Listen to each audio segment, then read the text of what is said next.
Zabur, kemudian ini Injil dan Al-Quran. Bila ke hak kitab Samawi, nah ternyata kalau inilah yang dipakai beberapa pendekatan, misalnya beberapa tokoh yang memang mengatasnamakan dalam substansinya keislaman ada di sini, Islam. Jadi bukan Islam tidak hanya dipahami nanti di masa Nabi Muhammad, bukan. Islam tidak hanya dipahami nanti di masa Nabi Muhammad SAW, tetapi agama-agama sebelumnya itu juga Islam. Agama-agama sebelumnya juga Islam. Termasuk yang membawa kitab Taurat, Zabur, Injil dan Al-Quran.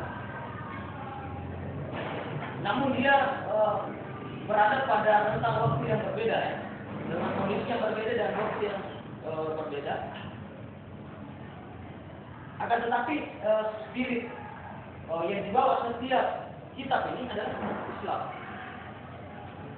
Taurat dibawa oleh Musa, Zabur dan Daud, ya. Injil Isa, kemudian Al-Quran Muhammad.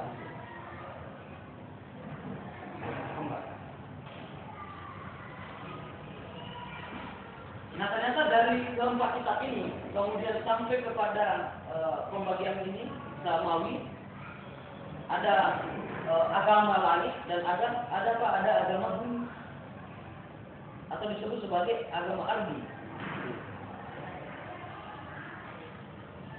Apa-apa saja itu agama bumi atau agama budaya.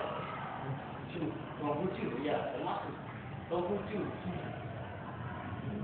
Terus Buddha, Hindu, Al-Qaeda, ya Al-Qaeda.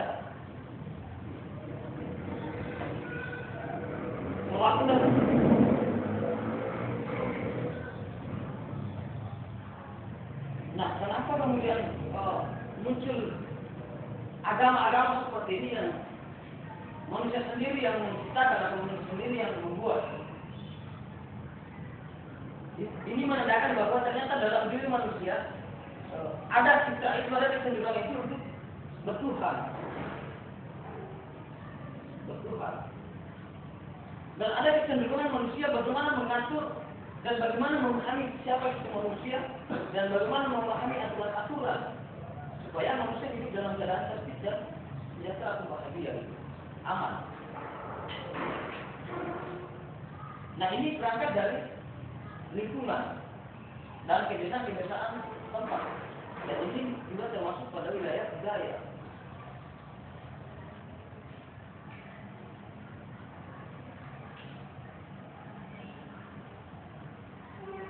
Jadi dia mencoba menghadirkan juga konsep ketuhanan. Meskipun namanya berbeda-beda. Ada namanya Dewa Krishna gitu. Ada pokoknya banyak. Apalagi kalau misalnya dari India ada beberapa. Kemudian ada namanya siapa? Brahmana, Dewa Wisnu. Ya, ada macam-macam. Nah, pembahasan poin pertama dalam pembahasan ini adalah konsep ketuhanan. Kita mencoba melihat bagaimana beberapa pakar berbicara tentang konsep ketuhanan ini.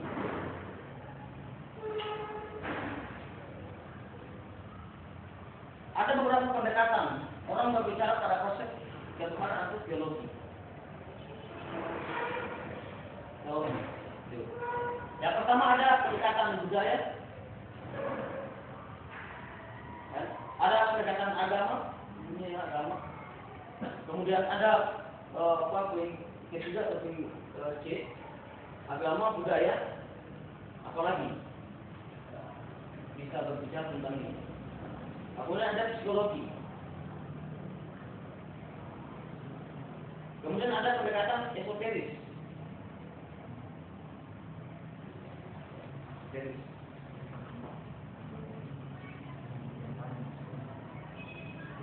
Teologi ada pendekatan agama, budaya, psikologi. Kemudian ada pendekatan namanya pendekatan filsafat.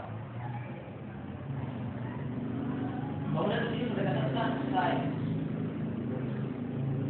Jadi sebenarnya banyak sekali pendekatan yang dipakai seseorang bagaimana dia berbicara tentang konsep teologi itu atau konsep ketuhanan sebelum berbicara pada konsep kosmosentris dan antroposentris.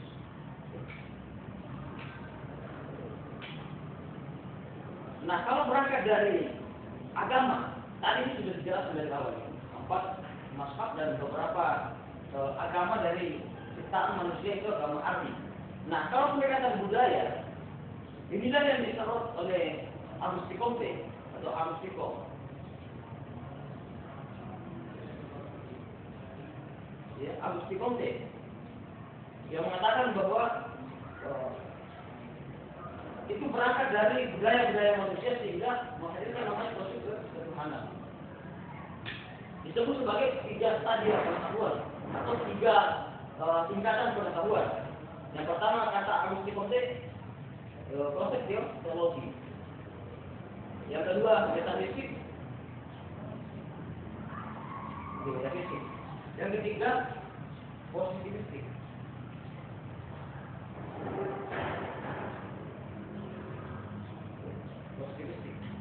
Jadi ini ketiga tahap-tahap berpikirnya manusia sehingga sampai kepada pembahasan tentang ketuhanan gitu. Jadi pertama ini kata Auguste Comte dalam penelitiannya dan beberapa pendekatan buku sosiologi yang membahas bagaimana pandangan Auguste Comte sehingga mengatakan bahwa ada 3 tingkatan pengetahuan manusia tentang ketuhanan itu. Pertama konsep teologi. Di mana konsep teologi ini adalah di mana dalam keadaan manusia itu dari masa seperti masa bodoh gitu. Artinya di mana keadaan pada saat itu tidaklah mengenal ilmu pengetahuan, sehingga fenomena alam yang terjadi pada saat itu kemudian dikatakan sebagai amarah Tuhan. Katanya Tuhan yang sedang mengamuk, gitu. Ataukah Tuhan dalam keadaan marah? Itu dalam apa konsep awalnya. Landasannya apa? Landasannya ketika misalnya terjadinya gempa, kemudian terjadinya misalnya tsunami, kemudian gunung Merapi. Nah, dari fenomena alam ini karena ilmu pengetahuan manusia belum berkembang dan manusia dalam keadaan dikungkung pada suatu kondisi di mana pada kondisi itu tidaklah tercerahkan oleh ilmu pengetahuan. Belum era sains, belum. Di sini mungkin masih era primitif. Di sini Auguste Comte mencoba melihat dari pandangan pertama. Di sini pertama kali manusia memproseskan namanya ketuhanan dari fenomena alam seperti ini. Jadi ini masuk pada pendekatan budaya, masuk juga pada pendekatan sosiologi. Karena Auguste Comte adalah termasuk tokoh sosiolog.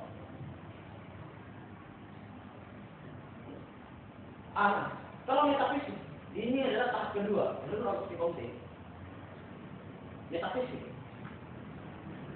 Di sini metafisik kejadian-kejadian alam semesta itu kemudian berkembang sedikit pengetahuan manusia pada saat itu untuk mengantisipasi terjadinya gempa atau terjadinya kecelakaan alam semesta.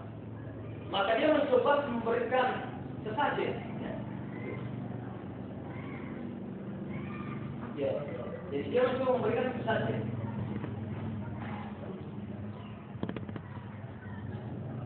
Ya. Jadi dia mencoba memberikan sesajen kepada satu pohon atau satu gunung atau satu tempat yang dianggap keramat dan bisa mendatangkan keselamatan. Kan? Artinya dia membawa ke situ makanan, entah itu makanan nasi putih atau songkol apa setidaknya, atau kemudian tambah ayam. Nah, itu ternyata budaya-budaya ini masih ada sampai hari ini. Itu masih ada kita dapat di berbagai daerah. Nah, ternyata ini sudah ratusan tahun yang lalu, sudah bahkan sudah ribuan tahun yang lalu. Kalau pendekatan Auguste Comte, di situ dalam buku tradisi aliran dalam sosiologi. Tradisi aliran dalam sosiologi di situ disinggung kembali pernyataan Auguste Comte pada bab 1 halaman 6. Pada bab 1 halaman 6 di situ dijelaskan Tentang Auguste Comte membahas pada 3 pendekatan ini dan 3 cara berpikir manusia menghasilkan namanya konsep ketuhanan. Selain dari pendekatan agama tadi. Ayat pertama, manusia hanya sikapnya pasrah. Jadi di situ dia sudah menghasilkan namanya konsep ketuhanan, tetapi dia bersifat pasrah menerima. Tetapi ternyata priorisasi pemikiran manusia nantinya masuk pada priorisasi kedua menurut Auguste Comte. Itu sudah masuk pada metafisik. Di sini sudah berkembang sedikit demi sedikit manusia, sehingga bagaimana menghindari terjadinya misalnya tsunami, terjadinya gempa atau terjadinya kecelakaan alam, itu karena adanya sesajen yang diberikan kepada tempat itu. Artinya apa ya? Kita memberikan sesuatu kita memberikan persembahan kepada sesuatu yang dianggap keramat, yang ujungnya adalah bagaimana mendapatkan itu keselamatan. Itu poin yang kedua. Kata Auguste Comte itu sudah agak bertambah cara berpikirnya. Nah, kemudian nanti masuk kepada positivistik.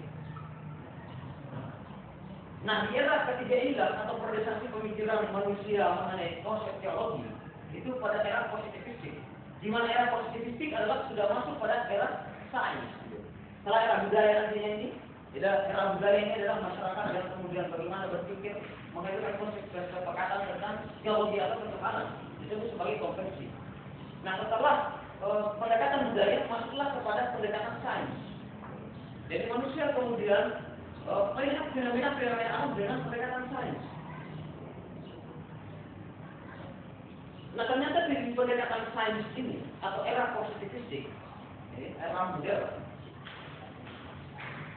justru konsep awal mulai dari konsep teologi sampai metafisik itu terbantahkan dan dibentukkan. Dan sama sekali dilepaskan dan sama sekali tidak ada lagi fungsi ketuhanan pada era sains. Karena kenapa? Apa yang dianggap dulu di era teologi dan metafisik sebagai kemarahan Tuhan atas perilaku manusia, nah ternyata ditemukan di era sains bahwa terjadinya gempa dan longsor, tsunami. Ini karena adanya faktor alam yang tidak mengalami keseimbangan.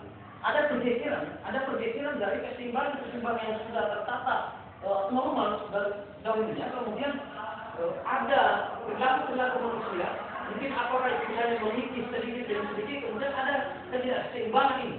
Karena ketidakseimbangan inilah yang kemudian menjadikan lepas longsor, tsunami dan banjir dan sebagainya.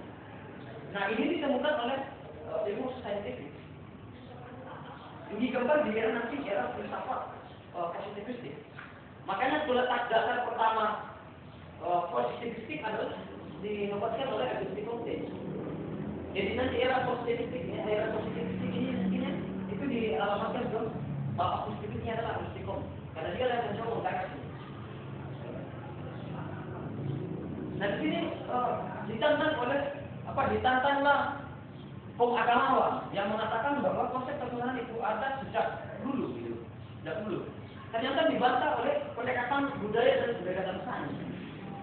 Terbantahkan bahwa ternyata tidak ada lagi perang Tuhan di sini, tetapi betul-betul murni dari ketidakseimbangan alam sehingga mengalami pergeseran.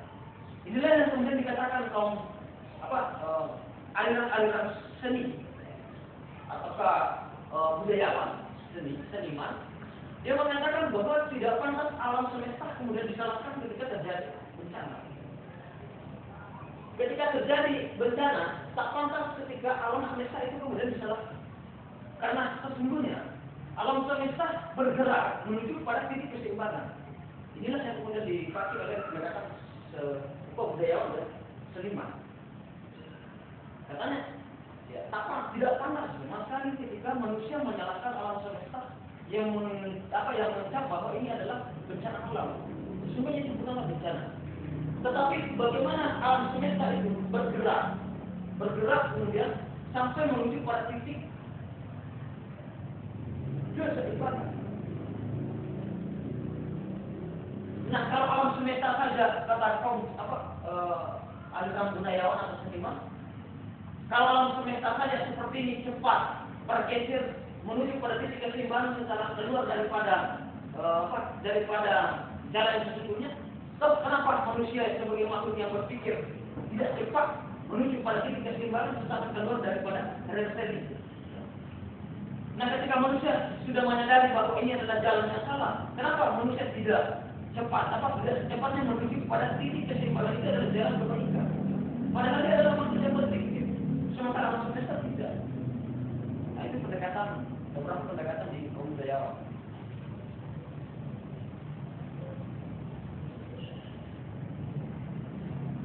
Disinilah karena puncak sains yang menggugat otoritas agama.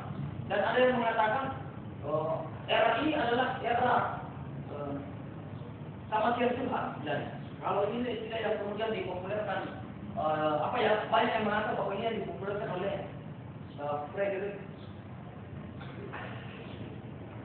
Nietzsche. Yes, Nietzsche.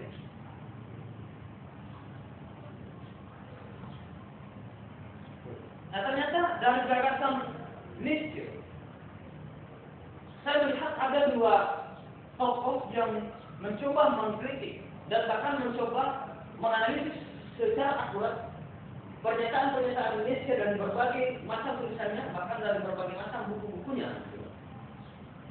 Yang pertama, ada yang mengatakan Nietzsche sebagai peletak dasar hilangnya konsep-konsep ketuhanan dalam kehidupan. Hilangnya konsep ketuhanan. Artinya pertama, ketuhanan telah dimatikan oleh Nietzsche. Dimatikan, ini pertama.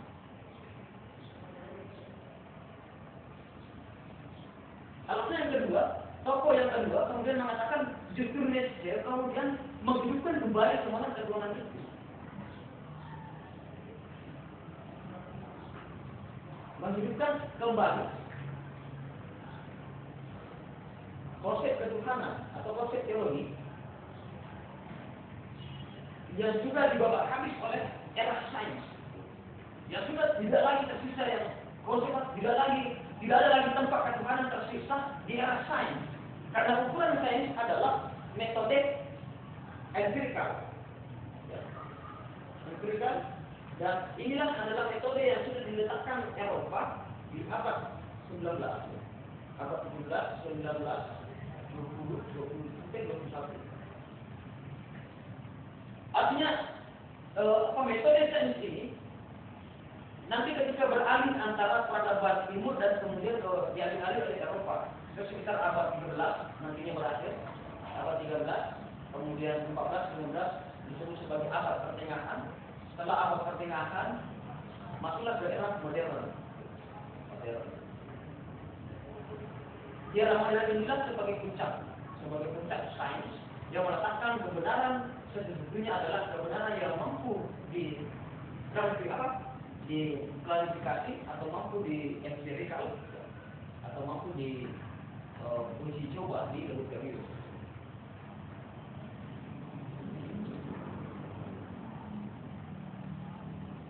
Nah, bagaimana dengan pendapat pertama yang mencoba melihat Nietzsche yang mengatakan good is dead, Tuhan telah mati. Yang menyebutnya begitu. Ketika ternyata orang yang membaca seperti ini tidaklah membaca tuntas buku yang ditulis oleh Nietzsche. Kemudian yang mencatat Nietzsche sebagai peletak dasar konsep ketuhanan itu sudah tidak lagi mempunyai waktu atau tidak lagi mempunyai ruang dan waktu. Karena kenapa? Karena era sains ini dari beberapa pakar mengatakan ini adalah era kematian Tuhan dan era beragama telah berlalu. Itu di era modern. Tetapi sesungguhnya Nietzsche justru mengkritik. Nietzsche justru meratapi kebudakan kebertuhanan manusia, sehingga dia menyatakan seperti ini bahwa dia sebenarnya Nietzsche ini sesungguhnya dia mengkritik kebenaran sains yang sesungguhnya dijadikan sebagai pendekatan kebenaran.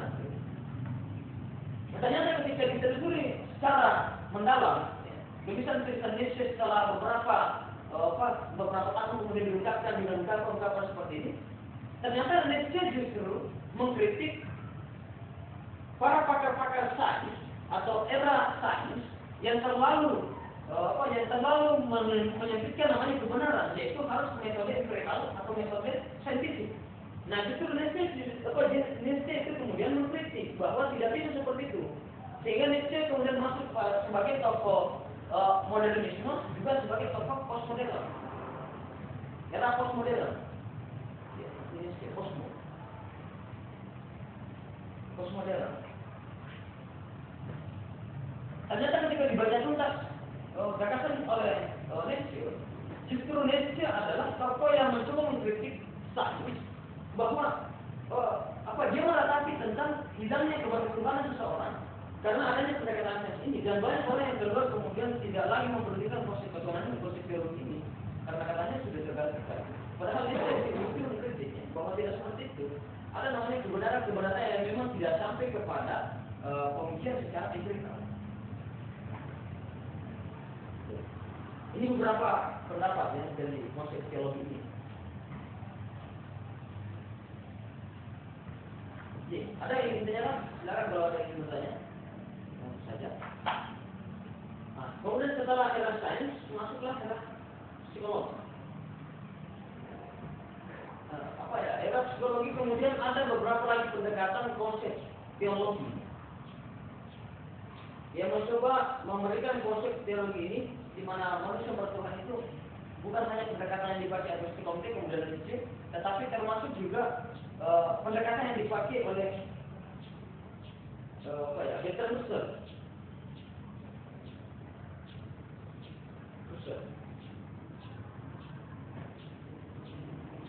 Justru Bertrand Russell kemudian mengatakan bahwa pertama kali manusia menghadirkan namanya konsep ketuhanan itu karena persoalan ketakutan. Ketakutan.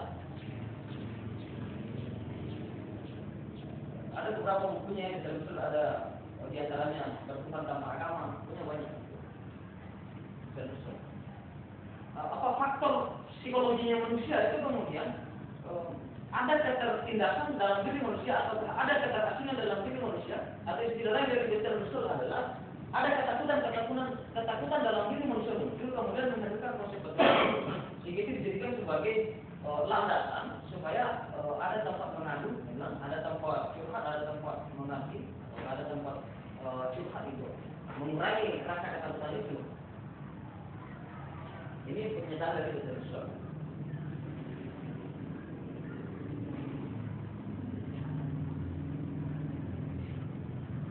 Itu baru pendekatan psikolog.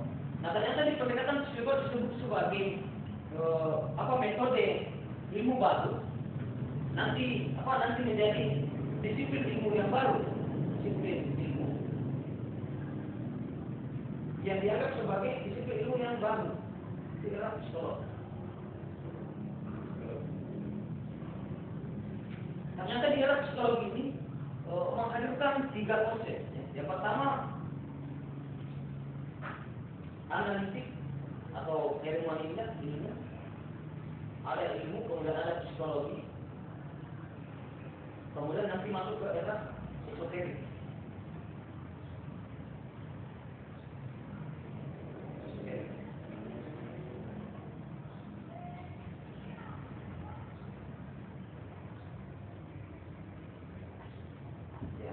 Ilmu psikolog, jadi dia bedakan antara ilmu psikolog dan esoterik. Nah, kalau ilmu hanyalah perangkat dari objek. Nah, di mana-mana itu ya dalam filsafat ilmu pun juga seperti itu. Bahwa keterbatasan ilmu pengetahuan karena hanya menelusuri namanya objek yang nyata. Nah, kalau psikolog beda. Ya. Psikolog itu antara sesuatu yang nyata dan sesuatu yang tidak nyata. Ada namanya ilmu psikolog. Termasuk hati, akal, dan ini tidak memiliki objek. Tetapi itu manusia merasakan itu ada. Perasaan itu ada, kemudian dia tidak tahu bagaimana itu hati itu gimana ya, perasaan itu gimana. Kemudian akal juga seperti itu. Nah inilah kemudian dipakai oleh konsep psikologi.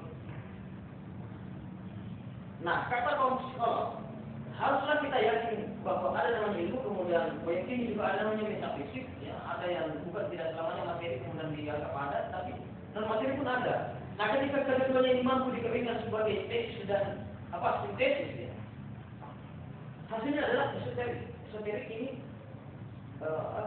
mistik.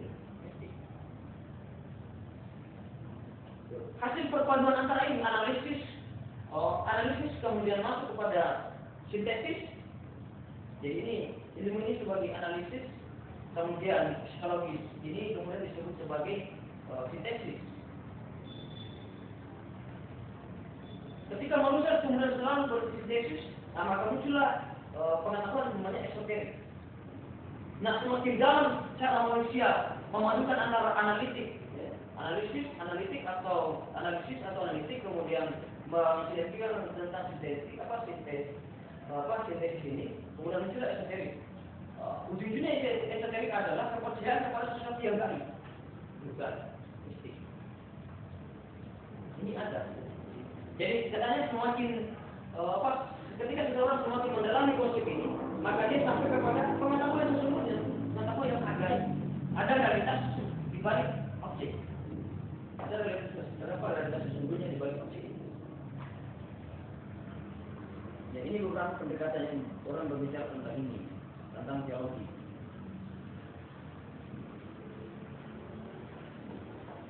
Oke, kemudian kita masuk ke filsafat.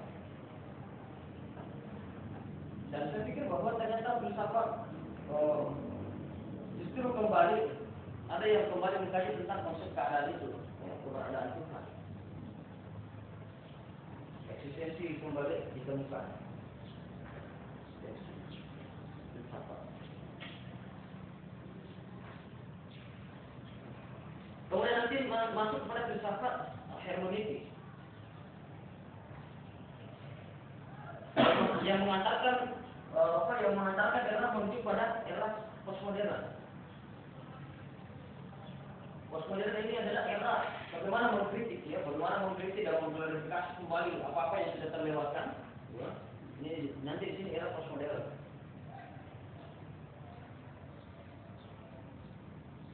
Sekarang kita sudah masuk pada era postmodern. Jadi era modern telah berlalu dan sudah banyak digertaki oleh baik tokoh Eropa maupun tokoh Timur. Itu kemudian meratapi tentang kecakapan berpikir manusia yang sudah larut di era sains. Nah sekarang kita sudah melewati itu, di era sains dan era modern, tapi kita sudah masuk pada era postmodern. Seperti ini pendekatan yang dipakai dalam membahas teologi. Ada sesungguhnya banyak sekali pendekatan. Ada sekitar 73 pendekatan. Tapi cukup 6-7 ini pendekatan yang tepat.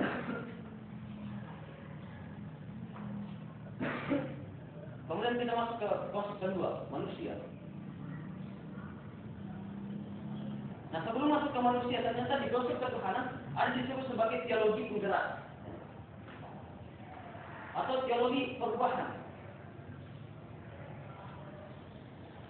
atau disebut sebagai revolusi teologi.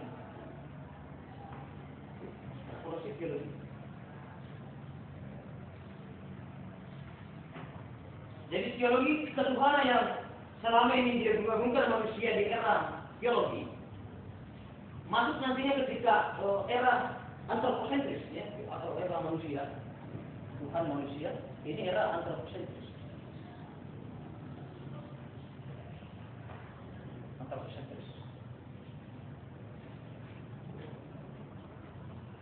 Jadi ada eranya manusia, kemudian bagaimana konsep ketuhanan itu haruslah dihayati dan harus turun kepada konsep kemanusiaan. Jadi konsep Tuhan ini harus turun ke konsep kemanusiaan. Artinya bukan hanya sekadar orang berbicara tentang konsep ketuhanan, tapi bagaimana konsep ketuhanan itu terjemahkan dalam diri manusia.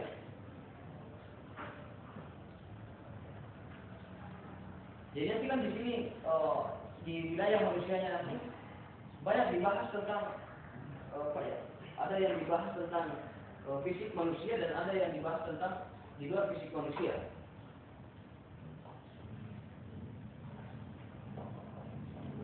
Oke. Ada dua teori yang mengatakan manusia itu apakah sebenarnya itu manusia? Jadi apakah sebenarnya itu manusia itu berangkat dari spesies sebelumnya, ataukah dia berubah dari satu spesies ke spesies yang lain? Menurut kalian gimana itu? Ya. Ya.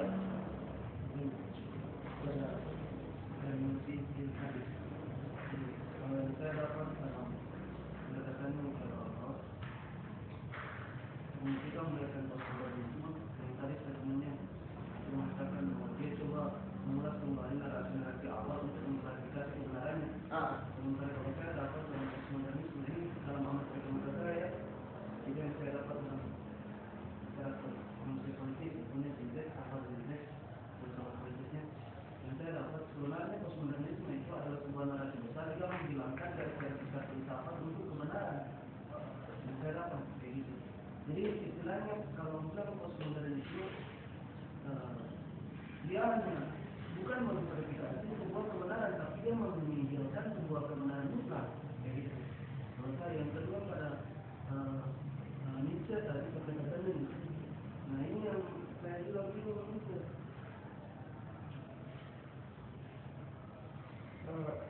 Sebenarnya apa landasan dia? Kan terjadi kontradiksi di pertentangan antara dua pemikiran yang mengatakan bahwa satu dia mengalihkan sebuah konsep ketuhanan baru, satu juga mengatakan bahwa dia yang memastikan tentang keamanan ketuhanan kayak gitu. Nah, bagaimana cara mereka memahami hal itu kayak gitu? Karena ini kan lucu juga dalam konsep postmodernisme. Berarti relativitas wajar sampai sekarang sudah hal itu relatif. Kan waktu relativitisme di mana itu?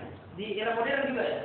Iya, era sains itu. Postmodernisme ke modernisasi. Iya, makanya enak sekali sebenarnya dikaji tentang ini. Cuma tadi ya sains. Di era sains kemudian termasuk juga era relativitis relativistik. Kan peletak dasar relativistik termasuk Albert Einstein. Ya. Dia seperti itu, Albert Einstein. Ya.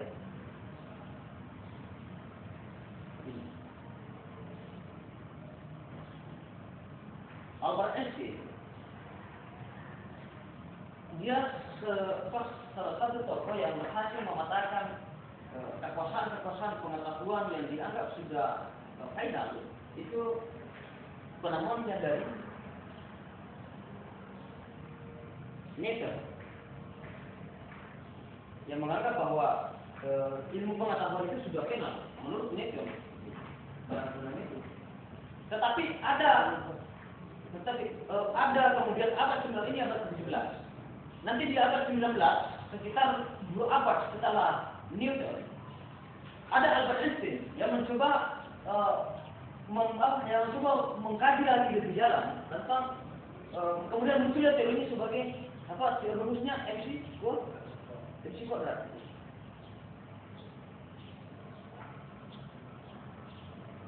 Yaitu massa kali percepatan cahaya. Inilah cikal bakal nantinya muncul namanya teori relativistik. Sehingga di sini di sini diletakkan dasar bagaimana mengkritik yang sesungguhnya dan tidak bisa dianggap sebagai pengetahuan final, terutama di masa-masa Newton. Apalagi ketika berbicara pada fisika. Oke, pertanyaan pertama tadi tentang Michael Foucault. Gimana maksudnya Michael Foucault? Kan Michael Foucault dalam bukunya kematian manusia itu cenderung ke bagaimana cara memahami sesuatu. Nah, kalau dalam matinya manusia sudah Foucault mengatakan bahwa inilah era di mana matinya manusia. Artinya setiap manusia tidak memahami segala sesuatu itu tentang manusia tidak memahami dirinya tentang manusia. Tapi bagaimana dalam bahasa Michael Foucault maksudnya kita tidak memahami sebagaimana suatu subjek, sesuatu subjek. Tapi lalu kita memahami tergantung persepsi kita. Artinya kan segala-galanya itu relatif. Inilah disebut dengan matinya manusia. Ketika gini, postmodernisme seperti Nietzsche tadi yang mengatakan Tuhan telah mati, ya kan? Itu dipahami kemudian menjadi inilah konsep baru yang coba dikeluarkan oleh Nietzsche, bagaimana cara kita melahirkan konsep yang baru. Sementara yang lain mengatakan tidak. Inilah awal atau akar di mana matinya Tuhan. Nah ini kan lahirnya dua pahaman yang berbeda.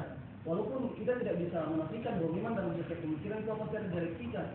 Tapi yang jadi pertanyaan, apakah memang segala hal ini relatif? Kayak gitu. Karena kan saya rasa kayak begitu. Yang kedua tentang fisik tadi, maksudnya ini ada perbandingan Kak ya. Karena ada juga belajar sama Pak Sabri kemarin. Ini perbandingan saya tuh ya.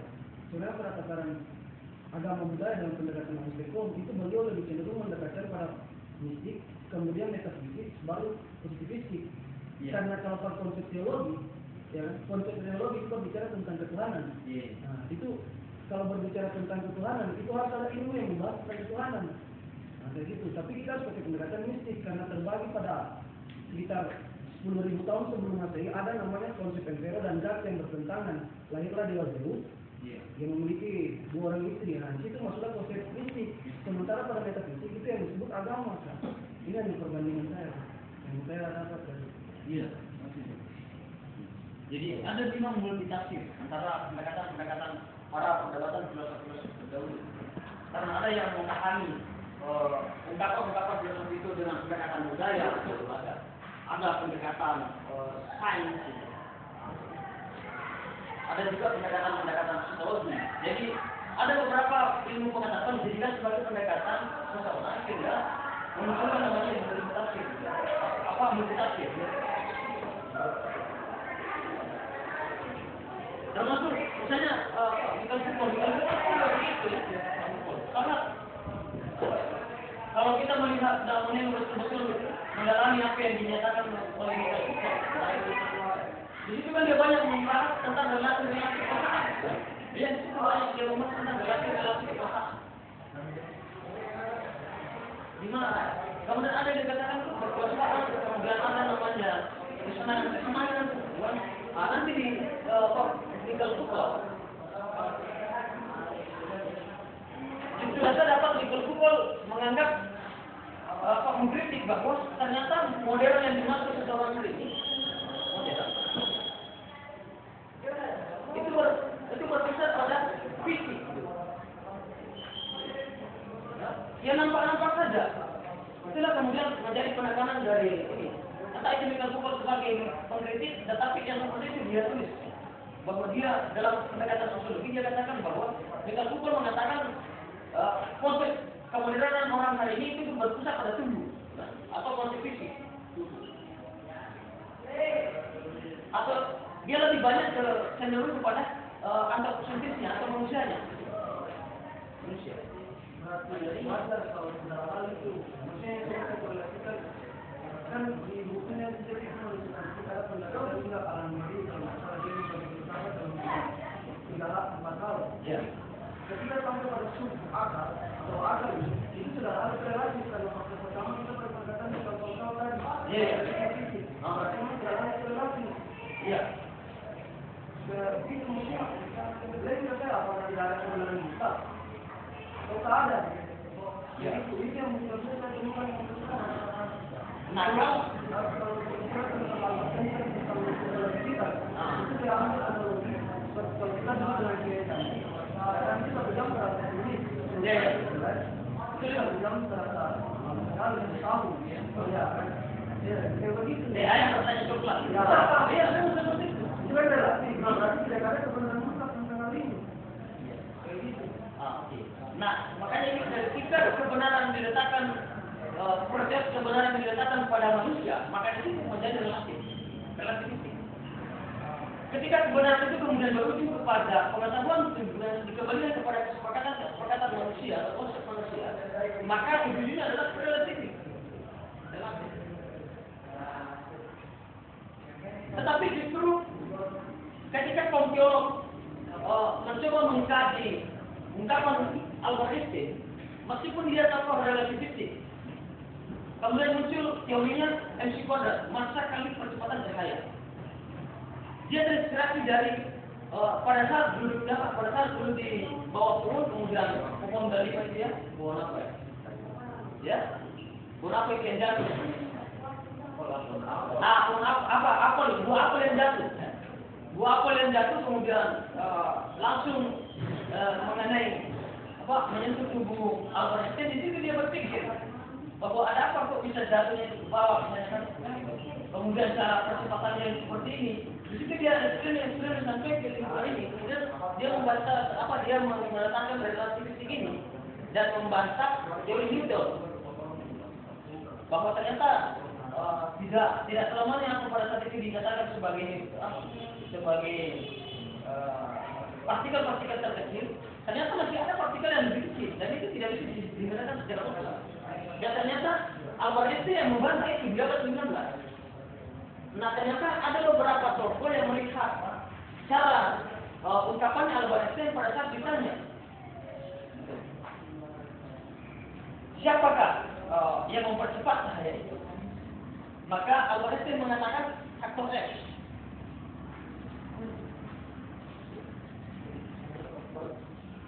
Siapa yang mempercepat cahaya itu?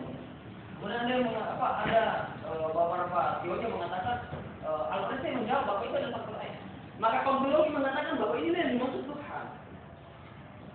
Artinya ada kebenaran di luar dari jangkauan pikiran manusia, itulah kemudian disebut nantinya kebenaran sebagai kebenaran yang mutlak. Nah, kalau kebenaran yang hanya berujung kepada apa yang nampak, maka itu relatif. Nah, perdebatan seperti ini bagaimana konsep agama? Bagaimana konsep agama berbicara tentang konsep ketuhanan, tentang kebenaran mutlak dan kebenaran tidak mutlak. Kita bisa mengacu dan bisa mengambil referensi dari kitab Kristen dibuat dalam pasal ulangan pasal 29 ayat 29 dia katakan di situ redaksinya Tuhan diketahui sejauh mana Tuhan menyatakan diri, atau dia menggunakan kata Allah. Allah diketahui manusia sejauh mana dirinya, sejauh mana Allah menyatakan diri. Diketahui sejauh mana Allah menyatakan diri.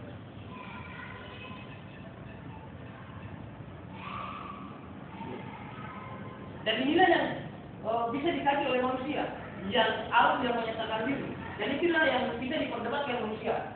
Dan sambungan dari Bible ulangan dari pasal 29 ayat 9 ini dia katakan ketika Allah tidak menyatakan diri, disitulah batas manusia untuk berpikir tentang ketuhanan. Nah, sama dengan Islam juga begitu.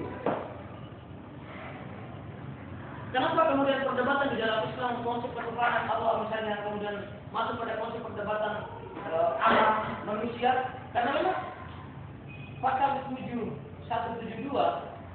nomor 2014 di sini adalah persaksian manusia dalam rahim ibunya kepada Tuhan. Kemudian 2014 innani Allah, di situ Tuhan mengatakan diri secara ego, aku ini adalah Allah. Tidak Tuhan selain aku. Di situ Tuhan menyatakan diri dalam diri manusia. Artinya di situ bisa dikaji. Di sini bisa dikaji karena Tuhan menyatakan diri. Aku ini ada, dia memperkenalkan dirinya. 2014. Itu sampai 72. Kemudian kenapa dikatakan Tuhan sebagai pencipta manusia? Ya karena di sini ada 7 dalam surah ini. Surah 7. Manusia dengan Tuhan. Jadi ada kebenaran absolut, ya, itu ada kebenaran absolut. Nah, kebenaran absolut ini juga berasal dari manusia. Inilah kegagalan manusia di era sains. Saya pikir sangat penting sekali untuk dikaji tentang pemikiran antara peralihan modern dan postmodern itu. Apakah modern kemudian dianggap beralih ke postmodern itu menggunakan konsep pemikiran?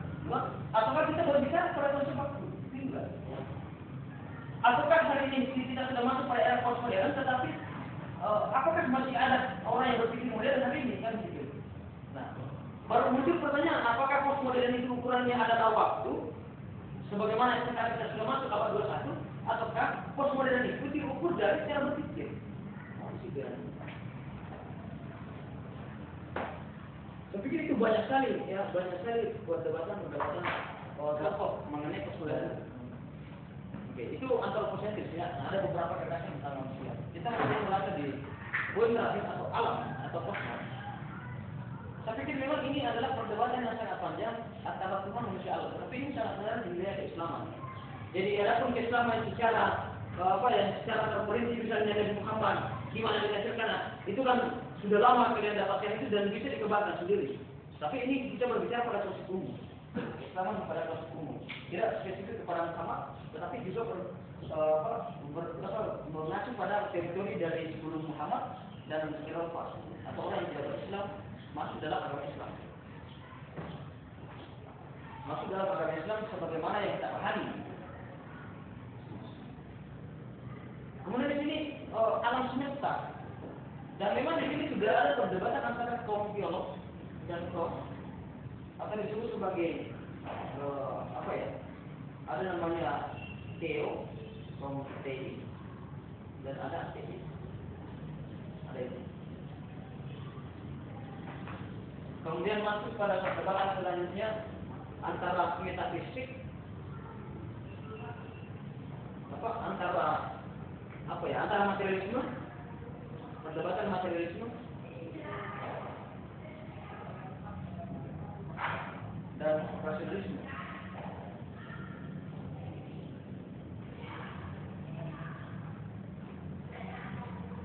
Jadi ada beberapa materialisme, rasionalisme, dan ada lagi beberapa perdebatan lain. Tetapi inti dari perdebatan kosmos ini, orang bertuhan mengatakan, ya alam semesta ini diciptakan oleh Tuhan. Tetapi ateis mengatakan, atau orang yang menganut paham materialisme, justru tidak. Alam semesta ini tercipta dalam sendirinya. Tercipta sendiri. Kemudian teis, orang bertuhan mengatakan kalau tercipta dalam sendirinya, siapakah manusia yang pernah melihat alam semesta tercipta dalam sendirinya? Ya, kemudian kaum materialisme juga menjawab, kalau seperti itu siapa juga manusia yang pernah melihat Tuhan menciptakan alam semesta? Perdebatan maksimal seperti itu dari masa ke masa. Itu pada masa-masa pembahasan awal kosmosentris. Nah, makanya ini dalam pernyataan Mr. Russell, kalau seperti itu lebih baik diam saja. Ya. Itu diam saja. Artinya ternyata ada kebenaran yang tidak mampu tersampaikan, tidak mampu ditemukan oleh manusia secara akal sehat dan secara saintifik. Ya. Meskipun nantinya itu gempar nanti di era Big Bang, tentang ledakan besar. Tetapi banyak hal pertanyaan mendasar yang justru memberikan bungkaman atau memberikan mulut yang tertutup pada saat pertanyaan-pertanyaan ketika apakah yang meledak pada saat itu? Ledakan besar apakah yang meledak? Kemudian bagaimana kenapa bisa meledak? Apa sebelumnya itu sebelum meledak itu dan apa sekarang sudah meledak? Dan ada beberapa pertanyaan dasar yang justru teori Big Bang ini gugur dan tidak mampu menjawab. Itu artinya apa? Bahwa ternyata ada kebenaran di luar dari kebenaran apa yang dikonversikan manusia selama ini. Dan ternyata di berbagai kitab sebelumnya kita sudah berbicara tentang itu, konsep Tuhan manusia alam, dan ada kebenaran yang sesungguhnya. Nah, kenapa kemudian Tuhan manusia alam yang harus sinergis baik-baik antara Tuhan manusia alam? Karena di dalam konsep Keislaman kita itu pertama adalah konsep akidah, itu ada. Kemudian yang kedua konsep syariat.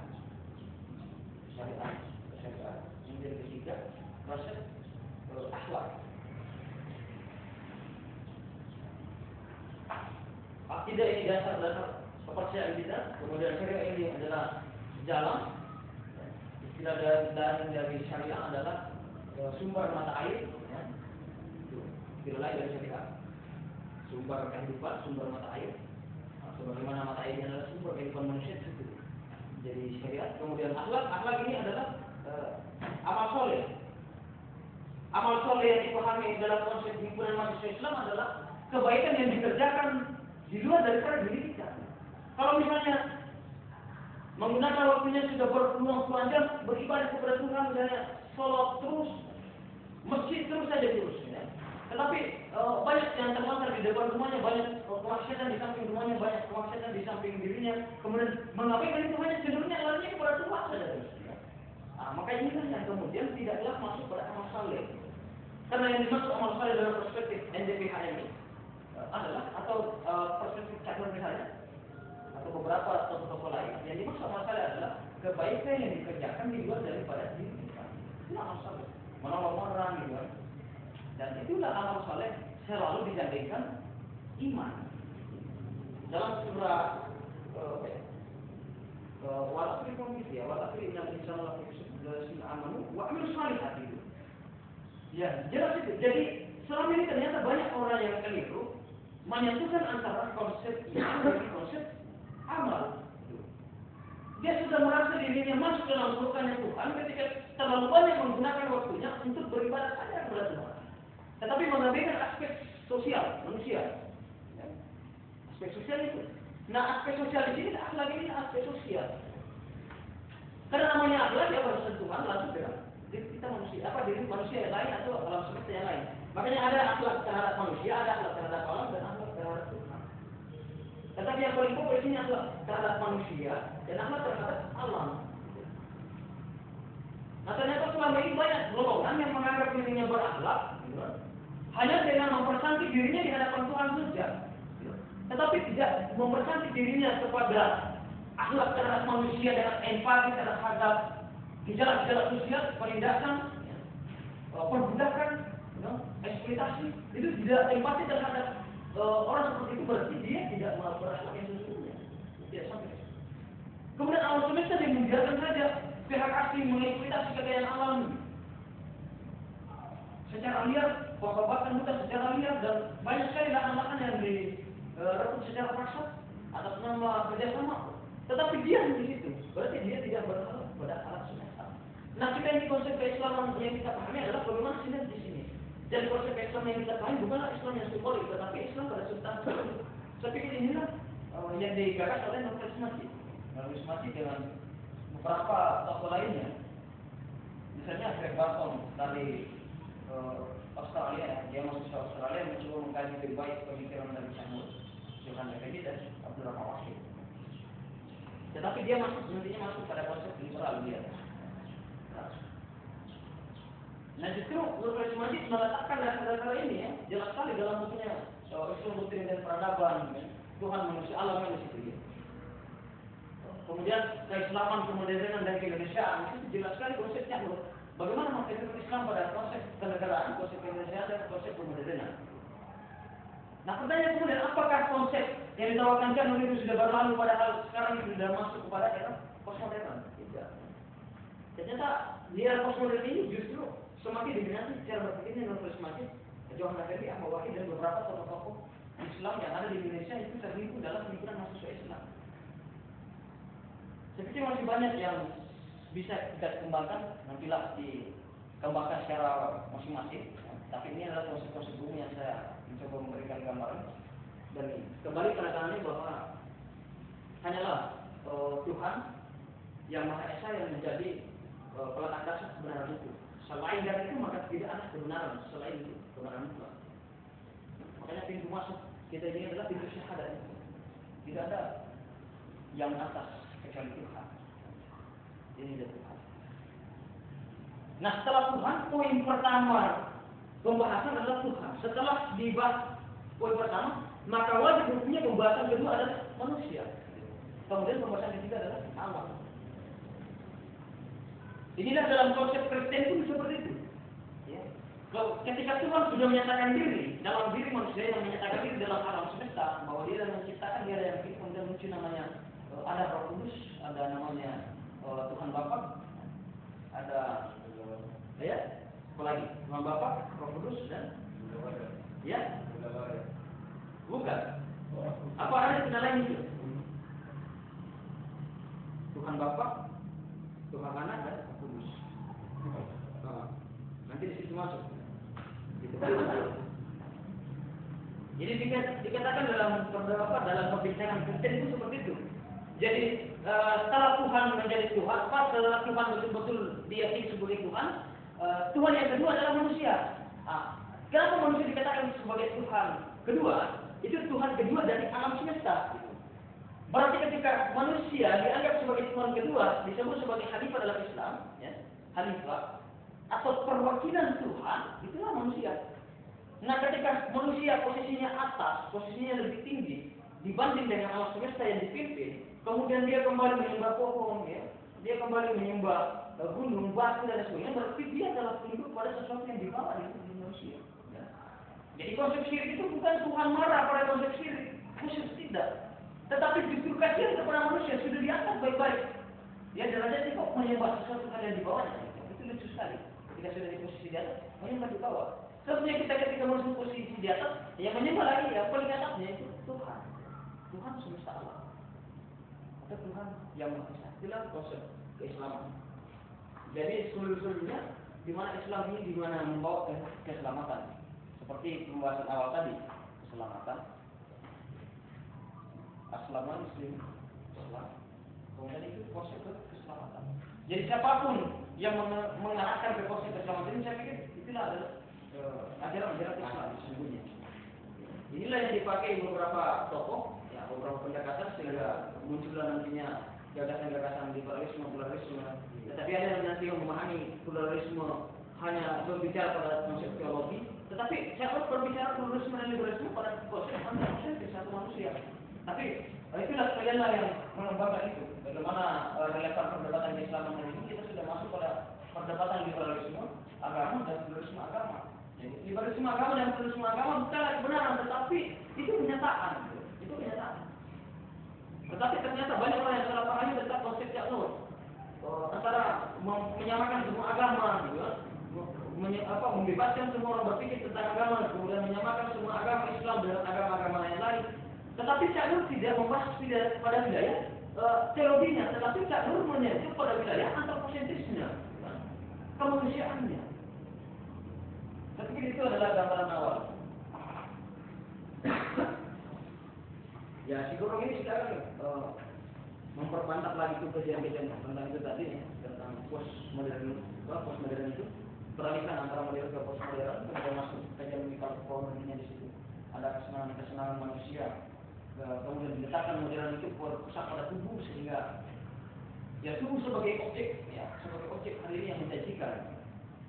Makanya setiap produk itu supaya laku cepat, ya, pakailah perempuan sebagai produk ini, pakai perempuan sebagai paling.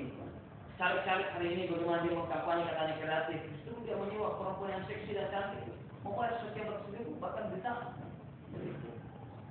Terus bagaimana dengan kembalinya kepada konsep Islam misalnya dengan konsep gender? Ya, menjaga hak martabat perempuan, ternyata kalau seperti itu bukan itu namanya pelecehan, cuma karena itu penindasan gitu kan, dijadikan sebagai budak. Tapi itu kan semakin menarik perkembangan kajian, perkembangannya sama, semakin menarik juga perkembangan kajian Islam. Karena kita maunya Islam yang menyentuh langsung realitas. Yang dimaksud Nabi adalah Islam yang sesuai dengan sama, sesuai dengan keadaan. Islam rahmatan lil alamin. Saya pikir seperti itu. Inilah itu wal hidayah. Assalamualaikum warahmatullahi wabarakatuh.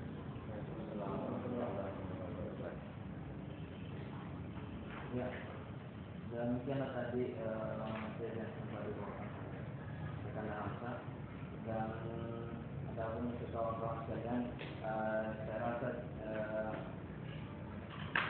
saya harap kawan-kawan bisa mengembangkannya di luar dan memperbanyak membaca literatur atau berbagai macam referensi terkait dengan tadi perdebatan mulai dari modernisme dan